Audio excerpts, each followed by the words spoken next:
paperwork pretty much. Okay. Was it tough? I mean, you said you were working, 24-hour days, and then 6 hours here, and then, whippets to get you through. I mean, how do you transition back from that? I don't know. They guess you gave us a few days off. I just slept. It didn't really bother me because that was like my job. I guess I have a different attitude because I wasn't really affected by the war just because of my mindset. I guess I just had a worker's mindset. Like, I don't mind working that much. Did you have conversations with your dad about it? No, not really. He didn't ask, didn't want to know, even as a Marine to Marine or anything like that? No, he just bought me a beer and said, "Good job. I'm glad to see you back in one piece." Was there a homecoming party here, or? Yes, there was. What was that like? It was very interesting. Like I didn't even care. Like, I don't know why they're even throwing it for me, because things say like my perspective was over there. I'm not a hero or anything, because they're all dead. But I just went over there as having the mindset of, this is just a job and I'm going to do it. I'm going to do it good. So once you get back, do you enroll in school, or how do you get to where we sit today? This is how I got here today. A friend of mine who I deployed with, he goes here right now. Mm-hmm. But before that, his girlfriend at the time, she was going here, and then I remember I had gotten off active duty January 5th, 2009, and the semester started here that year, January 18th.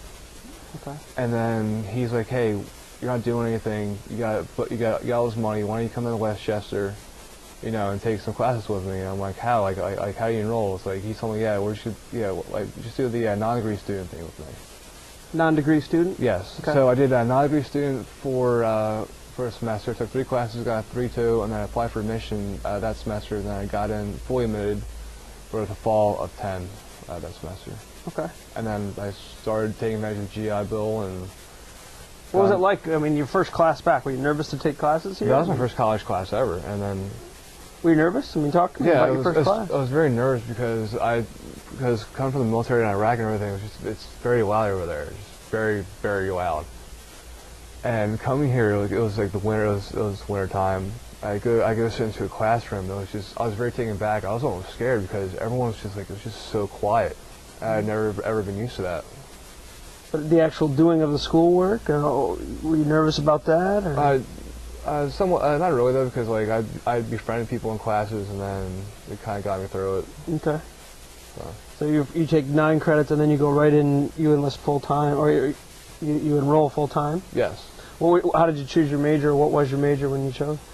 Originally, I chose political science because, I don't know, I was talking. I forget I was talking to you about. I think I was talking to someone in the adult studies building, and they're like, "Yeah, you're a government-oriented, try political science." I'm like, "Okay," because I had no idea what it was. And then I started taking classes in that. It wasn't really exactly my thing because it was, the information was interesting, but it was just very, very dry. And then and then last semester I switched to history, and then kept that as a minor. Okay. So what are your plans to do? With history and minor in political science, I plan on either going to get my Juris Doctorate or a NPA, which is a Master's in Public Administration. How does your experience in the Marines kind of inform or direct what you're doing? It's kind of like I don't know. I want to like a Marines gave me that drive just to be the best, keep going. Don't settle for what you have, just keep going.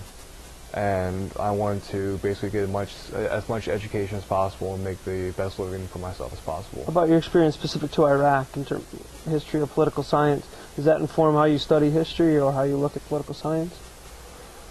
No, like I said before, I just view that as just as my job, as just a form of just labor or whatnot. And then I'm just studying history and I'm just studying history right now just because I became good at it, and plus I have almost a conviction for it. It's very interesting.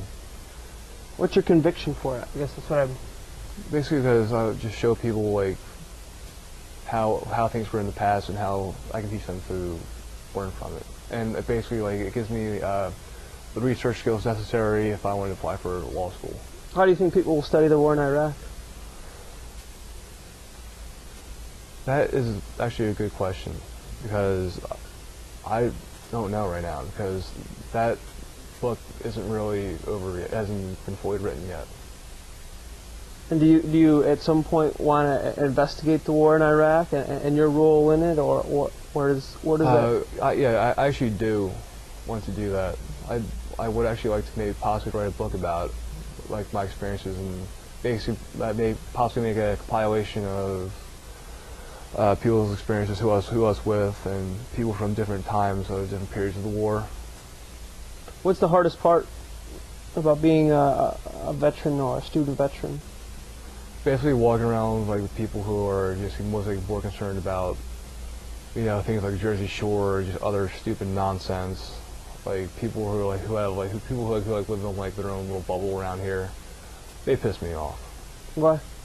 Just because they have no clue what the outside world's like, and it's gonna hurt them when they get out there. How do you mean? I guess in the sense that, like, I don't know, I've dealt with people like from like I know someone from every state in this country. And like I've been to small towns, I've been to big cities, and you know it'll eat you alive if you don't know how to deal with it. Would you recommend the Marines or military service to somebody, and why? Yes, I would recommend I would recommend the military if you want, like, you know, a good form of discipline, like get some structure in your life, get like basically like get like. If you want to find like that drive, basically keep you going and keep you, or basically like, argue you to where you want to go. Why shouldn't I join the military? Well, you shouldn't join the military if you don't think it's for you, physically, mentally, or if you just have alternative views against the government. Now you're still in the reserves right now. Yes. Do you plan on staying in the reserves, or what is your future in the Marines? That depends on my educational track. If I want to, if I do plan on attending graduate school or attaining higher education, if possible, if I can get into like a JD program, then yes, I will stay in the reserves. And then use your degree to work, and then stay in the yes. Okay. What would you be upset if you had to do that for the next 30 years, or is it something you? I wouldn't mind it. I wouldn't mind it at all because I've gotten into the rhythm of things. I know how things work, and it's basically become like a part of me. And you go one weekend a month, or? Yes. And then I'm just doing that now. But also this summer in May, I'm getting the opportunity to go to Morocco, which is on the northwest corner of Africa, for Operation African Lion, and I think that should be a very unique experience. And your unit's currently training for that right now? No, we're not training. Basically, we're going to go over there and just train with their military. So it's a joint operation. Okay. So. Do you get to know a lot of the guys in your unit? I mean. Yes, yes, I know everyone in my unit. So. Well, good. Well, thanks very much for stopping today and interviewing, and we appreciate it. Okay. And good luck in the future. Appreciate it.